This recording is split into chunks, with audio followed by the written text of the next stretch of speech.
שלום, חזרתי לקונגרן ואני אמשיך להראות לכם את מה שבניתי. לפני זה ראינו את הבת, ועכשיו נראה את השדה תעופה שבניתי. זה לא לקח הרבה זמן לבנות שדה תעופה, יום שלם. טוב, לא יום שלם, חצי יום, כי התחלתי בשש, לא בשש, בשתיים וגמרתי בשש בערב. כמו שאתם רואים כאן גדר וגדר תיל, שזה חוט של עכביש, רק שעשיתי את זה בתור גדר תיל, כי זה דומה מאוד. הנה, נמשיך.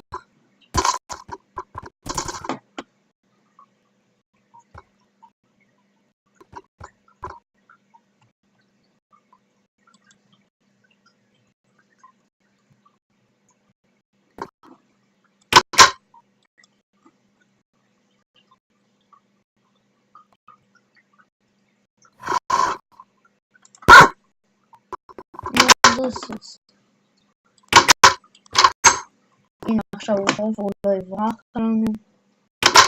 ניכנס. כמו שרובכם רואים, שלג ומקום יפה. התמונות האלה סתם שמתי תמונות, רציתי לעשות יותר פרסומות אבל לא יצא לי.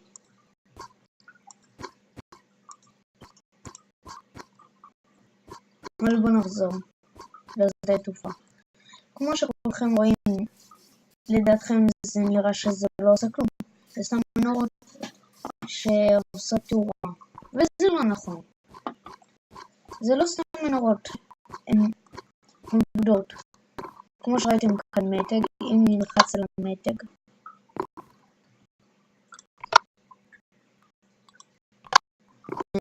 נפתח אותו.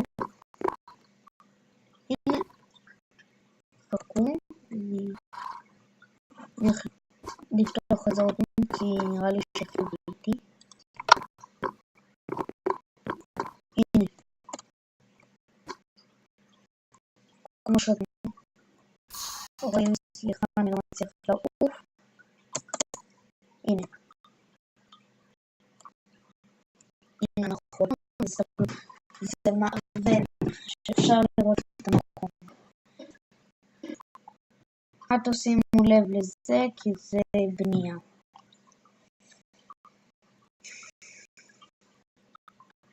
כמו שאתם רואים, זה תעופה, אבל לדעתי יש פה, בתוך החלום הזה, יותר נכון החול. בכל זה תעופה יש מקום שמשגיחים על המטוסים שרואים מה איתם. כמו שרואים גם שהמקום הזה יחד לאדמה בבלוק אחד.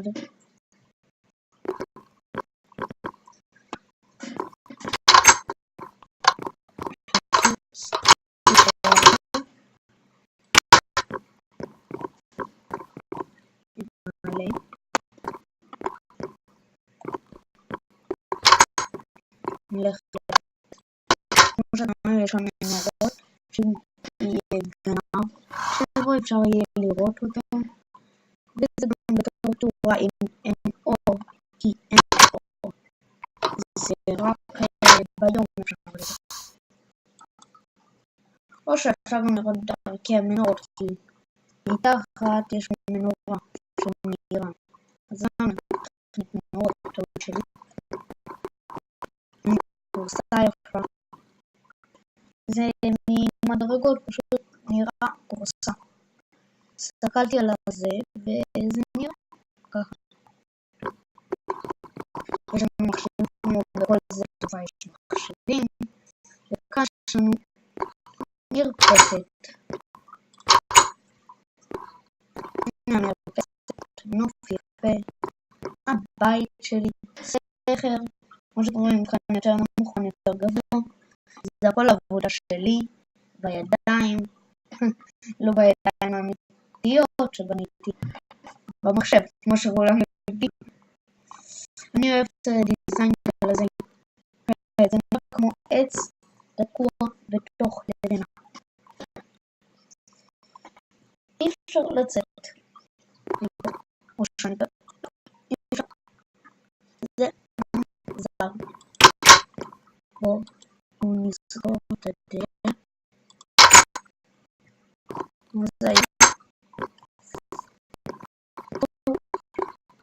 זהו להיום. זהו הסרטון. תעשו לייק.